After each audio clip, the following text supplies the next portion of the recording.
আমানু কাকে বলে? আমানু হচ্ছেন যিনি রসুলের হাতে হাত রেখে রসুলের উপরে ঈমান এনেছেন এবং রসুলের জবান মুবারক থেকে যে কোরআনুল কারীম এসেছেন রবের তরফ হইতে, আল্লাহ রব্বুল আলামিনের কালাম আল কোরআনকে বিশ্বাস করেছেন এবং আল্লাহ রব্বুল আলামিনের উপরে মৌখিকভাবে বিশ্বাস এনেছেন, জবানি বিশ্বাস এনেছেন এবং নবীগণদের উপরে ঈমান এনেছেন, রসুলগণদের উপরে ঈমান এনেছেন, কিয়ামত দিবসের উপরে ঈমান এনেছেন, ইয়ৌমুল আখিরাতের উপরে ঈমান এনেছেন, ফেরেশতাদের উপরে ঈমান এনেছেন, কিতাবের উপরে ঈমান এনেছেন। কি মৌখিক বিশ্বাস, মৌখিক যেটা প্রাথমিক, তাকে আমানু বলে পূর্ণ ঈমানে পৌঁছাবার জন্য। তাই আল্লাহ রাব্বুল আলামিন বারবার তাগিদ দিয়েছেন, ইয়া আইয়ুহাল্লাযীনা আমানু দুখুলু ফিস সিলমি কাফাতান, হে যাহারা ঈমানের মহড়াকারী আমানু, তোমরা পরিপূর্ণরূপে দ্বীনের মধ্যে প্রবেশ করো, ইসলামের মধ্যে প্রবেশ করো। আবার রব্বুল আলামিন বলেছেন, ইয়া আইয়ুহাল্লাযীনা আমানুত্তাকুল্লাহা হাক্কা তুকাতিহি ওয়ালা তামুতুন্না ইল্লা ওয়া আনতুম মুসলিমুন, হে আমানু, তোমরা আল্লাহকে ভয় করো, ভয় করার মতো, এবং তোমরা মুসলমান না হইয়া মারা যেও না।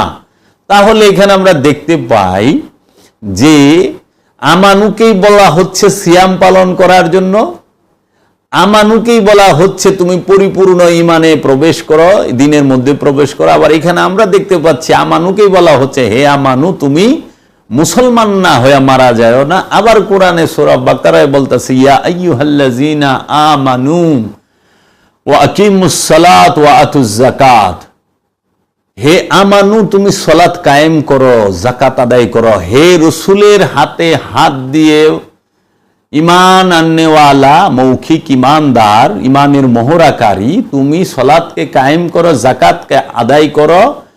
এই সালাত এবং যাকাত, সালাত কায়েম করে, যাকাত আদায় করে এবং সিয়াম পালন করেই তুমি মুমিনে পরিণত হও, মুসলমান হও।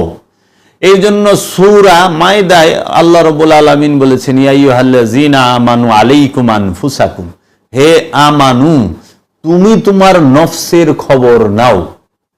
নফসের খবর নেবার জন্য ঈমানের মহড়াকারীকে বলা হচ্ছে, সালাত কায়েম করার জন্য ঈমানের মহড়াকারীকে বলা হচ্ছে, যাকাত আদায়ের জন্য ঈমানের মহড়াকারীকে বলা হচ্ছে, সিয়াম পালনের জন্য ঈমানের মহড়াকারীকে বলা হচ্ছে, এবং দ্বীনের মধ্যে পরিপূর্ণরূপে ঈমানের মধ্যে প্রবেশ করার জন্য ঈমানের মহড়াকারী আমানুকে বলা হচ্ছে।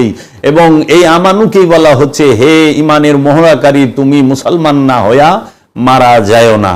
তাহলে এখন আমার প্রশ্ন জানার জন্য এবং বুঝার জন্য এবং আপনাদেরকে জানাবার জন্য, সেই প্রশ্নটি হইল, মুসলমান হইয়া সিয়াম পালন করে নাকি হাকিকতে সিয়াম পালন করার মাধ্যমে মুসলমান হয়?